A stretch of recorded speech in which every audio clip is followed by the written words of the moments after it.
After 5 years in the same cramped apartment, and a breakup that left more silence than closure, I finally decided it was time to start over. I packed everything I owned, 2 suitcases, a few cardboard boxes, and a heart still stitched together with quiet hope, and moved across town into a modest new place on the 2nd floor of a quiet residential building. Nothing fancy, just calm. That's all I wanted. The first few nights were uneventful. No loud neighbors, no drama. Just the soft hum of my ceiling fan and the occasional bark from a dog down the hall.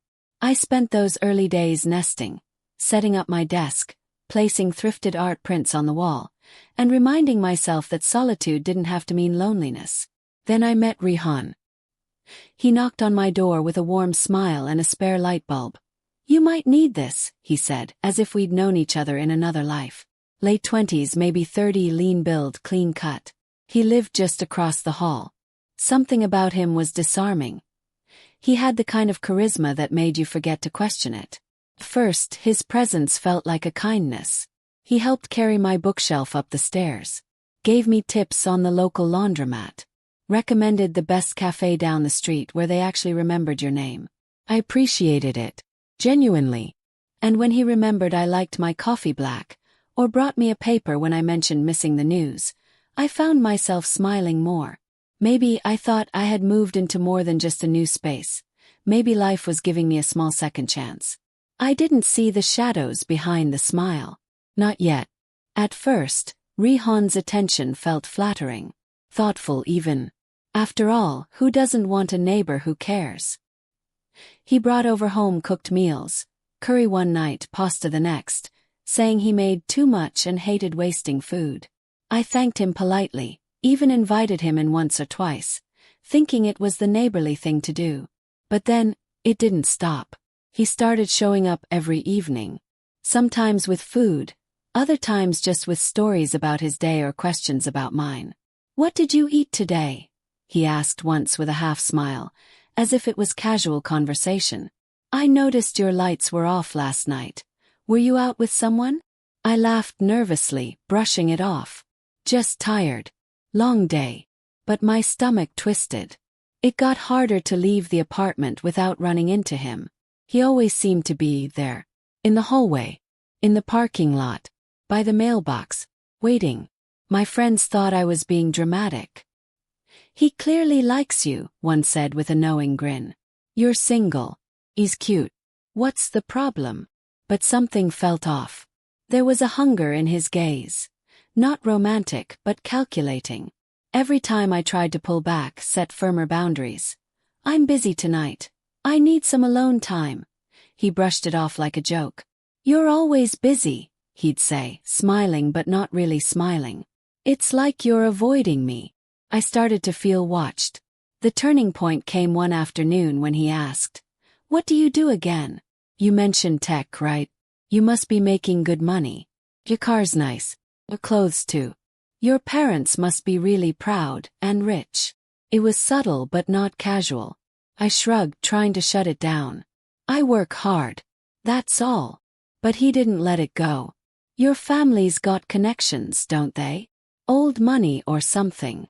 His compliments turned into probing. "You're so put together. You must come from a good family. Bet you never had to worry about bills, huh?" Red flags waved in front of me like fire alarms, but part of me still doubted myself. Was I being paranoid? Was this just curiosity? But then came the gifts. An expensive watch I hadn't asked for. A framed photo of us from a barbecue I didn't remember posing for. A note that said, "You're the only real person I've met in years." I stopped answering the door. I started locking it when I was inside, even during the day. What once felt like kindness now felt like surveillance. The walls of my quiet new beginning were beginning to close in. It happened on a Wednesday evening. I had just come back from work, drained and ready to shut out the world. I was halfway through heating up leftover noodles when there was a knock at the door. 3 soft taps. I didn't need to check the peephole. I already knew it was Rihan. I opened it, more out of politeness than desire. He stood there, flowers in hand. Tulips, my favorite, which I'd mentioned in passing weeks ago. I need to tell you something, he said, eyes wide, voice hushed like he was about to confess a secret that had been eating him alive. I've fallen in love with you. My stomach dropped. I stammered, not quite believing I heard him right. Rihan. I'm flattered, but I don't feel that way. The silence between us stretched painfully long. He blinked, then gave a little laugh as if I were joking. Don't say that. I know you feel it too. All those nights we talked. The way you look at me. I'm sorry, I said firmly this time. I really don't. I thought we were just neighbors. Friends at best. His smile faded. His eyes hardened just for a second. After everything I've done for you. And there it was, the twist. I cooked for you, helped you move in, looked out for you. His voice was rising. Do you have any idea how much I've cared? How much I gave? Guilt. That's what he was trying to plant. As if kindness came with a contract. I shut the door gently but firmly that night, locking both the deadbolt and the chain. The next few days, I avoided him entirely. But I started getting texts, long, emotional ones. Apologies mixed with questions. Why are you shutting me out? Was it something I did? Then the guilt-tripping returned. I gave you everything, and now I'm nothing to you? And then came the worst part, lies. My coworker pulled me aside at lunch and asked, So, you and your neighbor? It's serious. I blinked. What? She looked confused. He came by the cafe. Said you two are practically living together now. I felt the blood drain from my face. Everywhere I went, it felt like his shadow followed. I found notes on my windshield. Saw him standing across the street when I left for work. He messaged mutual acquaintances saying I was going through something and needed space, but loved him really. One night I came home late and something felt wrong. I glanced toward my bedroom window. Something moved. I raced upstairs, flung the curtains open, and there he was. In my yard. Just standing there. Watching. My breath caught in my throat. He didn't wave. Didn't flinch. Just stared like he belonged there. I closed the curtain, locked every window, and sat in the dark with my phone shaking in my hand. That was no longer affection. That was obsession. At first I thought I could handle it quietly. I avoided Rihan.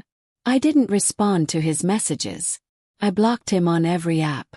But when I saw him standing outside my window that night, everything changed. I wasn't just creeped out, I was scared. A few days later, I ran into him near the mailbox. He stepped right in front of me, blocking the path.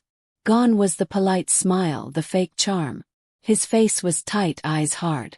You're making a mistake, he said flatly. I've asked you to leave me alone, I said, stepping around him. He followed. I cared about you. I was there when you had no one. And this is how you treat me. I didn't respond. I just kept walking. That's when he said it, low but clear. You'll regret saying no. Froze. Not out of fear but disbelief. Had it really gotten to this? That evening I got an email from a burner account. The subject line made my stomach turn. Thought you might want to see these. Attached were a few photos, edited to look intimate like screenshots from a video call. My face crudely pasted into scenes I knew weren't real. The kind of photos that could ruin a reputation, a career, a life. The message read, Unless you want others to see this, maybe reconsider how you've been treating me. Felt sick. My hands trembled as I took screenshots, emailed everything to myself and printed backups. I barely slept that night. The next morning I went to the police. I laid everything out, the texts, the emails, the pictures. The officer looked sympathetic, but his words were like ice. There's definitely cause for concern, he said. But this isn't enough for a restraining order yet. Not until he makes a direct threat, or there's evidence of physical stalking. I wanted to scream. How much more direct did they need? Still, I wasn't going to wait around for him to escalate further.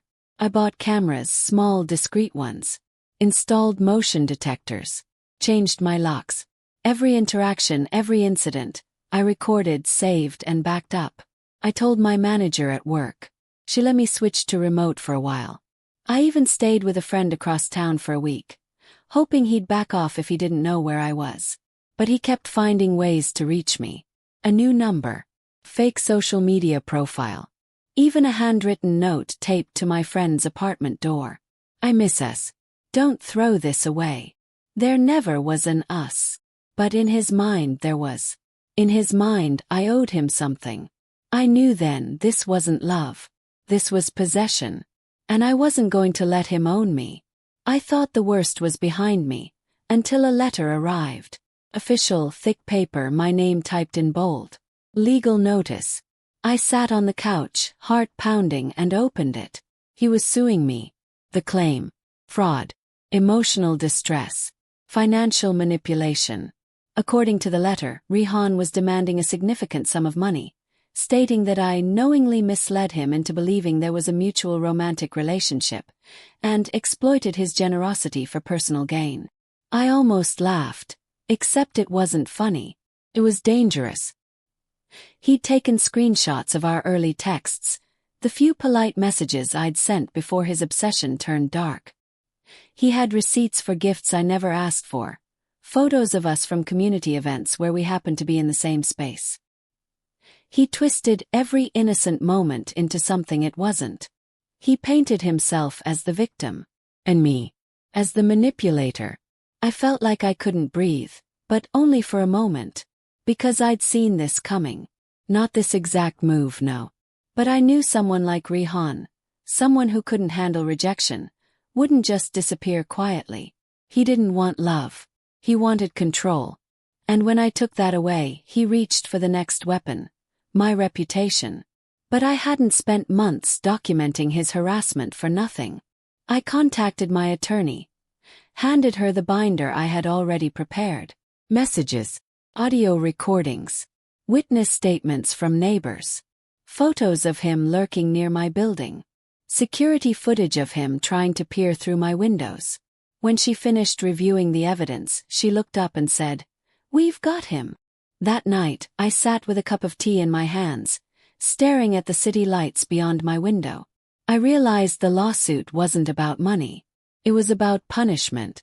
He thought he could scare me, shame me, break me. But he'd made one critical mistake. He underestimated how strong I'd become. Let him come. Let him try. I wasn't afraid anymore. And I wouldn't be quiet. I remember the exact moment things shifted. Sitting in a courtroom under fluorescent lights, my palms damp but my voice steady. I wasn't just there for myself anymore. I was there to reclaim the space he tried to take from me. My lawyer laid everything out, methodically and clearly. Messages where I said no again and again. Screenshots of his obsessive texts. Emails threatening to expose me, unless I spoke to him. The doctored photos. The grainy but unmistakable CCTV footage of him lurking outside my apartment at 2 a.m., just days after I told him to stop contacting me. We had character witnesses too, neighbors who had seen him loitering near my door, co-workers who recalled my anxiety, friends who backed up my timeline. Everything he had tried to twist was now unraveling, thread by thread, in front of a judge. He looked smaller than I remembered. Sitting at his table, lips tight, eyes darting everywhere except at me. His lawyer tried to spin the story, claimed he was just heartbroken, confused, misunderstood. But no one was buying it. Not this time. The judge didn't hesitate. The restraining order was granted on the spot. He was fined for harassment and defamation. The fabricated lawsuit he filed against me. Dismissed permanently. Outside the courthouse I didn't cry. I didn't even smile. I just exhaled for the first time in what felt like forever. But I wasn't done. 2 weeks later I spoke at a local women's support group. I shared my story not to relive it but to name it. Because silence was how he thrived. Silence is where shame grows. I told them what I learned the hard way. That predators wear kindness like a costume. That you're overreacting is the oldest trick in the book. That you don't owe anyone a second of your time, your space, your safety. After that, I was invited to speak at a campus panel. Then a podcast. Then a non-profits blog. I wasn't famous. But I was visible, loud, unashamed. And him. He vanished. One day his apartment was just empty. No goodbye. No confrontation. Just silence. The neighbors whispered about an abrupt move, legal trouble, maybe even a new city. But I didn't ask. I didn't care. He no longer lived in my head or in my life. For the first time in a long time, I walked down my own street with no fear, no second glances, no keys between my fingers. Taken back more than just control. Taken back me. Even after the courtroom victory, the emotional wreckage lingered. Winning didn't erase the nights I double-checked the locks. It didn't silence the internal questions. Did I let it go on too long? Should I have seen it sooner? My body knew the trauma even when my mind tried to forget. I'd flinch when the doorbell rang. I'd jump at footsteps in the hallway. Sometimes I'd catch myself holding my breath walking past his old building, even though he was long gone. But healing came slow, uneven but real. Therapy helped. So did journaling. Long walks with no destination. The soft kindness of friends who asked nothing of me but to just be. We didn't talk about him much anymore. We didn't need to. I wasn't her anymore. The girl who second-guessed her instincts, who apologized for someone else's obsession. I moved to a new place. Sunlit windows, quiet mornings, a door I never feared opening. A space that felt like mine and only mine. I started painting again. Not for money or praise, just because it made me feel alive. I read books in silence without checking my phone 100 times. I laughed, really laughed, with friends at cafes over movies, in moments that once felt unreachable. My career blossomed too. Maybe because I was no longer carrying someone else's shadow. Maybe because I stopped shrinking. And the fear. It didn't disappear like magic. But it softened. Faded into a scar I could touch without pain. The strength stayed though. That part never left. Sometimes I look in the mirror and hardly recognize the woman staring back. Stronger, steadier, with eyes that have seen too much but never gave up. Rihan took pieces of my peace, but he didn't take me. I rebuilt. And this time no one gets to knock it down. Looking back I see it so clearly now. He thought I was weak, quiet. Someone easy to charm, easier to manipulate. Just another woman he could twist into gratitude with fake kindness and favors no one asked for. He thought I was naive, too polite to speak up, too unsure of myself to draw lines. But what he didn't know was this. I've walked through worse storms. I've rebuilt from silence. I've carried pain with grace and turned it into fuel. He mistook my calm for surrender. He saw my boundaries as a challenge, not a warning. What he never realized is that strength doesn't always scream. Sometimes it watches, learns, and then acts with precision and power. I documented everything, every message, every threat, every moment I was made to feel unsafe. Not because I was scared but because I was preparing.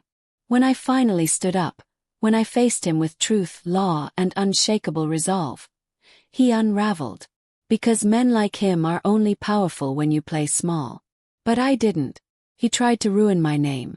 He tried to control my future. He tried to trap me in fear. Instead, he watched me rise, untouched, undefeated, and unafraid. He came for my money, but he left with nothing.